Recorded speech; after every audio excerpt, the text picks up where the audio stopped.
Saludos cordiales a todos los presentes. Mi nombre es Gilberto Sosa, estudiante de Ingeniería Electrónica y Computación de la Universidad de Yacambú. En esta oportunidad me presento como parte de la Cátedra de Metodología de la Investigación, la cual es facilitada por la profesora Mercedes Torres. El día de hoy tengo la responsabilidad de exponer y desarrollar a profundidad un tema fundamental para la generación de conocimiento científico, los métodos cualitativos de investigación. Dado que presento este trabajo de manera individual, asumiré el desarrollo de la totalidad de la temática estructurada para esta evaluación.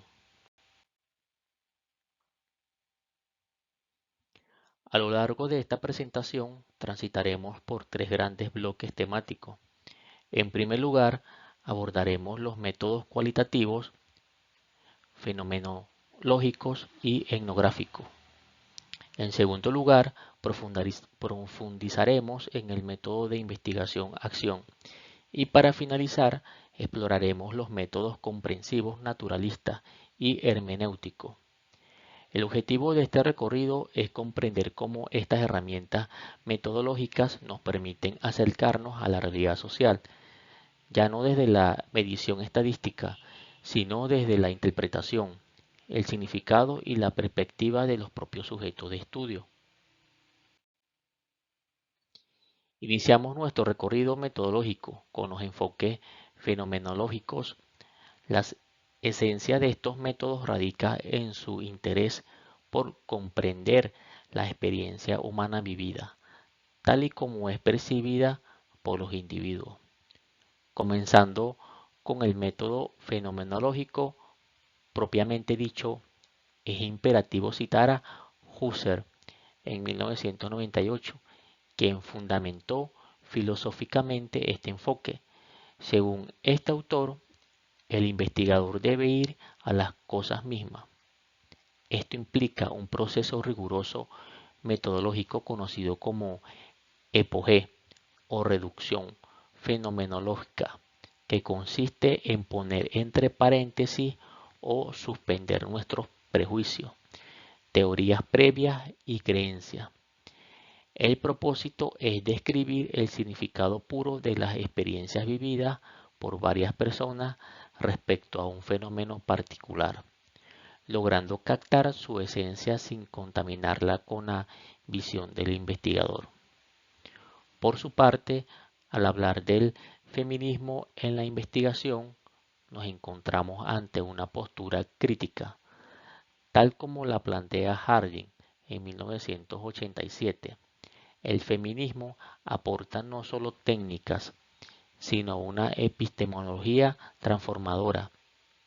Esta autora argumenta en contra de la supuesta neutralidad de la ciencia tradicional, señalando su sesgo androcéntrico.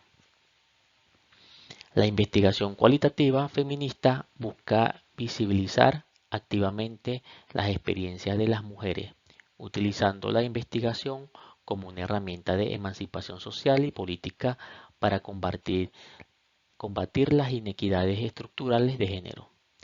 En esta misma línea de dar voz a los silenciados, encontramos la narrativa testimonial. Beverly, en 1987, nos indica que esta técnica permite documentar realidades de opresión, marginación, resistencia o eventos traumáticos a través del relato en primera persona. En este método, la vivencia individual trasciende su carácter biográfico para convertirse en un documento social e histórico. El investigador actúa casi como un compilador o editor, permitiendo que el sujeto subalterno hable por sí mismo. Finalmente, dentro de este primer bloque destacan los grupos focales. Según Morgan, en 1997, no se trata de simples entrevistas colectivas, sino de discusiones grupales estructuradas donde el investigador asume el rol de moderador. La gran riqueza de este método radica principalmente en el efecto sinérgico de la interacción colectiva. El debate entre los participantes hace aflorar creencias, actitudes, consensos y disensos que difícilmente surgirían en el aislamiento de una entrevista individual. Pasamos ahora a los métodos etnográficos, los cuales abandonan el laboratorio para centrarse en el estudio directo e inmersivo de las culturas, comunidades y grupos sociales en su entorno natural. El enfoque etnográfico clásico encuentra sus raíces en la antropología. Autores fundamentales como Malinowski en 1922 establecieron que la base de este método es la inmersión prolongada del investigador en el campo a través de la observación participante. El objetivo central, según este autor, es captar el punto de vista del nativo, su relación con la vida diaria y comprender su visión particular del mundo. Esto requiere convivir con la comunidad, comprender sus códigos, su lenguaje y participar de sus rituales cotidianos para interpretar su cultura desde adentro. Una variante metodológica profundamente reveladora son las historias de vida. Pujada en 1992 explica que este método biográfico recoge la narración extensa y cronológica de la vida de una persona, elaborada en un diálogo estrecho y colaborativo con el investigador. La importancia de este método es que el individuo es visto como un reflejo de su época. A través de este relato individual, el investigador logra desentrañar los macroprocesos sociales, históricos y culturales que han moldeado dicha existencia. Para concluir este segmento sobre etnografía, es vital mencionar la investigación endógena, tal como la describe Martínez en 2006. Este enfoque propone un cambio radical en las dinámicas de poder de la investigación. En la investigación endógena, el estudio es diseñado, dirigido, ejecutado y analizado por los propios miembros del grupo o comunidad estudiada. El investigador externo pierde su rol de protagonista y actúa únicamente como un asesor técnico o facilitador. Esto garantiza que los resultados, categorías y conclusiones reflejen de manera pura y genuina la estructura de significados de la propia comunidad.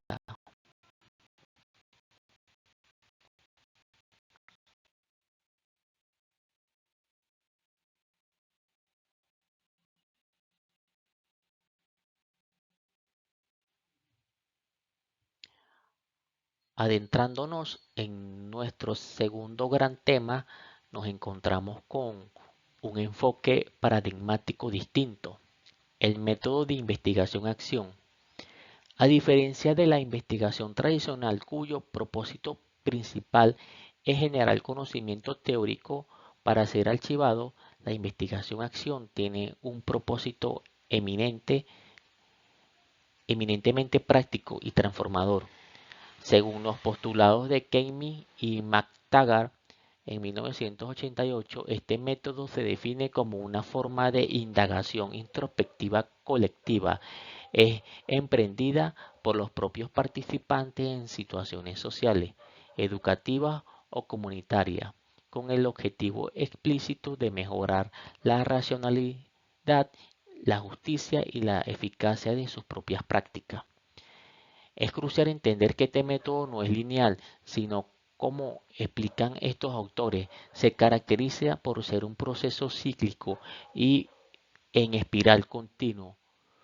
Comprende 4 fases esenciales y sucesivas: planificación, acción, observación y reflexión. En la práctica, esto significa que el investigador y la comunidad identifican colectivamente un problema.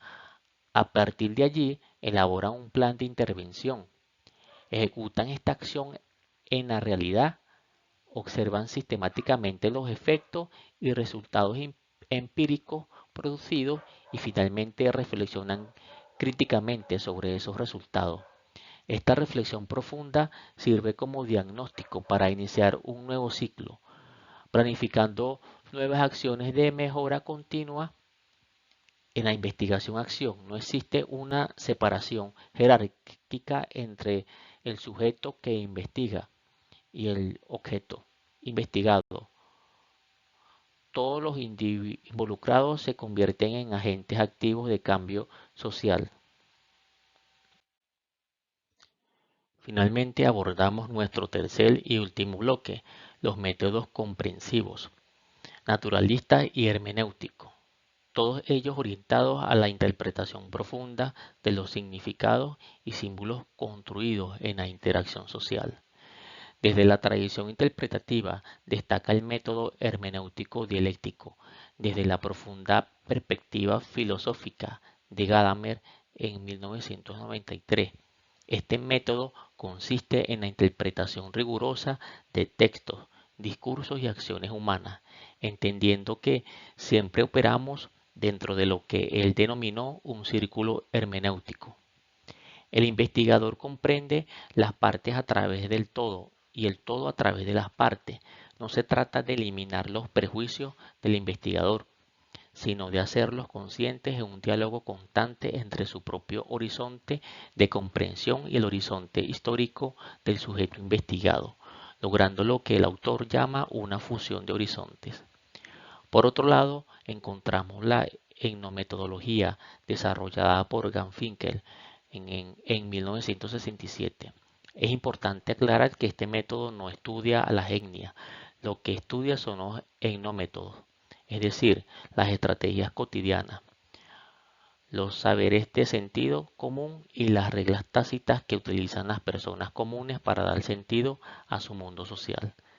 Se enfoca en el nivel microsociológico, analizando cómo logramos mantener el orden y la normalidad en nuestras interacciones diarias, muchas veces sin ni siquiera darnos cuenta de las reglas que estamos siguiendo.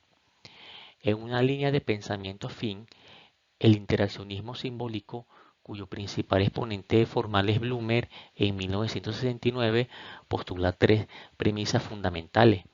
Primero, que las personas actúan sobre los objetos, eventos y otras personas basándose en los significados que estos tienen para ellos. Segundo, que dichos significados no son inherentes a las cosas, sino que surgen directamente de la interacción social. Y tercero, que estos significados se manejan y modifican a través de un proceso interpretativo constante, realizado por la persona al enfrentar su realidad. Por último, el análisis del discurso. Autores de referencia como Van Dix en 1990 señalan que este método trasciende ampliamente la simple gramática o lingüística de un texto. Busca desentrañar estructuras más profundas como el lenguaje, ya sea oral o escrito. Es utilizando como un instrumento Es utilizado como instrumento para ejercer poder, reproducir ideologías, legitimar desigualdades o construir realidades sociales específicas. El análisis del discurso estudia indisolublemente el texto y el contexto sociopolítico en el que fue emitido. A modo de conclusión, tras haber analizado este amplio aspecto metodológico, podemos afirmar de manera categórica que la riqueza de la investigación cualitativa radica en su inmensa diversidad epistemológica, ya sea que busquemos capturar la esencia pura de una vivencia a través de la fenomenología, que decidamos adentrarnos en los códigos de una cultura mediante etnografía, que busquemos transformar una realidad social problemática de la mano de sus protagonistas mediante la investigación, acción, o que nos dediquemos a interpretar las estructuras de poder ocultas en los discursos y símbolos mediante la hermenéutica. Todos estos métodos convergen en un punto esencial.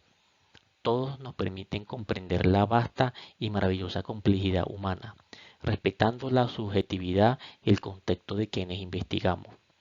Con esta reflexión doy por concluida mi exposición sobre los métodos cualitativos de investigación.